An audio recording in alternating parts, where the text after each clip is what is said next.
ಪ್ರಪಂಚದಲ್ಲಿ ಅತ್ಯಂತ ಕಿಶೋರ ಪರ್ವತ ಯಾವುದು ಗೊತ್ತಾ? ಇನ್ನು ಈಗ ತಾನೇ ಹುಟ್ಟಿದಿರಿ. ಈಗ ತಾನೇ ಹುಟ್ಟಿರತಕ್ಕಂಥ ಪರ್ವತ ಹಿಮವತ್ ಪರ್ವತ. ಅದಕ್ಕೆ 5 ಕೋಟಿ ವರ್ಷಗಳಾಗಿದೆ. ಹಿಮವತ್ ಪರ್ವತ ಹುಟ್ಟಿ ಎಷ್ಟು ಕೋಟಿ ವರ್ಷಗಳಾಗಿದೆ? 5 ಕೋಟಿ ವರ್ಷಗಳಾಗಿದೆ. ಪ್ರಪಂಚದಲ್ಲಿ ಅನೇಕ ಪರ್ವತ ಶ್ರೇಣಿಗಳಿದೆ. ಅವೆಲ್ಲ ಸನಾತನವಾದದ್ದು, ಬಹಳ ಹಳೆಯದು. ವೈದಿಕ ಧರ್ಮ ಅನ್ನತಕ್ಕಂಥದ್ದು ಸನಾತನವಾದದ್ದು ಸಾವಿರ ವರ್ಷಗಳ ಹಿಂದಿನಿಂದ ಇರತಕ್ಕಂಥದ್ದು.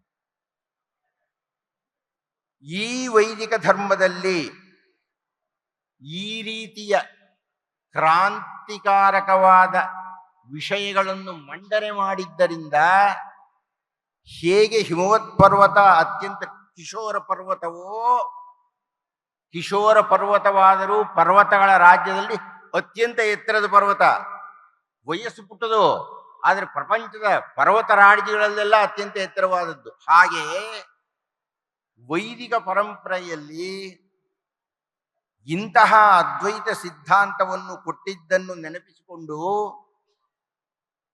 ಭಾರತದಲ್ಲಿ ಯಾರನ್ನಾದರೂ ತತ್ವಜ್ಞಾನಿಗಳನ್ನು ದಿನಾಚರಣೆ ಏರ್ಪಡಿಸಬೇಕು ಅಂದರೆ ಶ್ರೀ ಶಂಕರ ಭಗವತ್ಪಾದಾಚಾರ್ಯರು ಹುಟ್ಟಿದ ದಿನಾಂಕವನ್ನ ತತ್ವಜ್ಞಾನಿಗಳ ದಿನ ಅಂತ ಕರೆದರು. ಯಾರು ಕರೆದಿದ್ದು? ಭಾರತ ಸರ್ಕಾರ ಕರೀತು. ಭಾರತ ಸರ್ಕಾರ ಶ್ರೀ ಶಂಕರ ಭಗವತ್ಪಾದಾಚಾರ್ಯರ ವೈಶಾಖ ಶುದ್ಧ ಪಂಚಮಿಯನ್ನ ತತ್ವಜ್ಞಾನಿಗಳ ದಿವಸ ಅಂತ ಘೋಷಣೆ ಮಾಡಿತು. ಈ ಚಪ್ಪಾಳೆ ಏನಿದಕ್ಕೆ ಇನ್ನು ದೊಡ್ಡ ಚಪ್ಪಾಳೆ ಹೊಡಿಬೇಕ್ರಿ.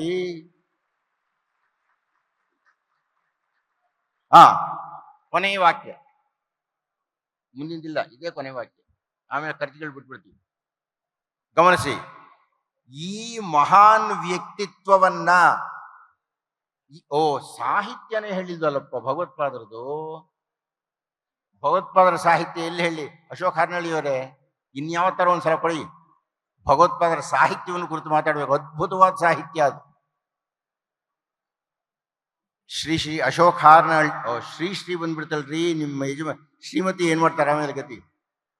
ಸನ್ಮಾನ್ಯ ಅಶೋಕ್ ಹಾರ್ನಳ್ಳಿಯವರ ಜೀವನದ ಅತ್ಯಂತ ಸ್ಮರಣೀಯವಾದ ದಿವಸಗಳು ನೆನ್ನೆ ಮತ್ತು ಇವತ್ತು.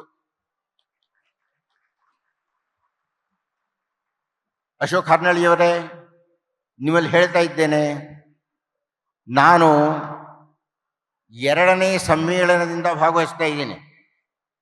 ಬ್ರಾಹ್ಮಣ ಸಮ್ಮೇಳನದಲ್ಲಿ 2ನೇ ಸಮ್ಮೇಳನದಿಂದ ನಾನು ಭಾಗವಹಿಸ್ತಾ ಇದ್ದೇನೆ. ಕೇಳಿಸ್ಕೊಳ್ಳಿ, ನೀವು ಮಾಡಿರುವಂತಹ ಬೃಹತ್ ಸಮ್ಮೇಳನವನ್ನು ನನ್ನ ಅನುಭವದಲ್ಲಿ ನೋಡಿಲ್ಲ. ಅದೇನು ಜನ ರೀ, ಅದೇನು ಜನಸಂದಣಿ. ನೀವು ಬೇರೆ ಪ್ರತಿನಿಧಿ ಶುಲ್ಕ ತಗೊಂಡಿಲ್ಲ. ಜನವೋ ಜನ. ಇಷ್ಟೊಂದು ಬೃಹತ್ ಸಮಾವೇಶಕ್ಕೆ ಕಾರಣರಾಗಿರತಕ್ಕಂಥವ್ರು ನೀವಾದ್ದರಿಂದ ನಾನು ಕರ್ನಾಟಕದ ಬ್ರಾಹ್ಮಣರ ಪರವಾಗಿ ನಿಮಗೆ ಕೃತಜ್ಞತೆಯನ್ನು ಹೇಳ್ತಾ ಇದ್ದೇನೆ. ಮುಗಿಸ್ಲಾ ಅಥವಾ ಇನ್ನೊಂದು ವಾಕ್ಯ ಹೇಳ್ಬಿಡ್ಲಾ? ಕರ್ಜಿಗಿಯವರು ಹೇಳ್ಬಿಡ್ಲಾ ಇನ್ನೊಂದು ವಾಕ್ಯ? ಶ್ರೀಶಾನಂದ್ರಿಗೆ ಅನುಮತಿ ಕೊಡ್ತೀರಾ? ಏನಪ್ಪಾ, ಯೂಸ್ ಇಟ್ಕೊಳ್ಕೋಬಾರದು. ಶ್ರೀ ಶಂಕರ ಭಗವತ್ಪಾದಾಚಾರ್ಯರ ಮಹತ್ವವನ್ನು, ಗುರುತ್ವವನ್ನು, ಘನತೆಯನ್ನ, ಗೌರವವನ್ನ, ಮರ್ಯಾದೆಯನ್ನ ಗಮನಿಸಿದಂತಹ ಭಾರತ ಸರ್ಕಾರ ಪ್ರಪಂಚದ ಅತ್ಯಂತ ಎತ್ತರವಾದ ಹಿಮವತ್ ಪರ್ವತದ ಮೇಲೆ ಶ್ರೀ ಶಂಕರ ಭಗವತ್ಪಾದಾಚಾರ್ಯರ ಪ್ರತಿಮೆಯನ್ನು ಸ್ಥಾಪನೆ ಮಾಡಿ ಮೋದಿಯವರು ಅವರನ್ನ ಲೋಕಪ್ರಸಿದ್ಧ ಮಾಡಿದರು.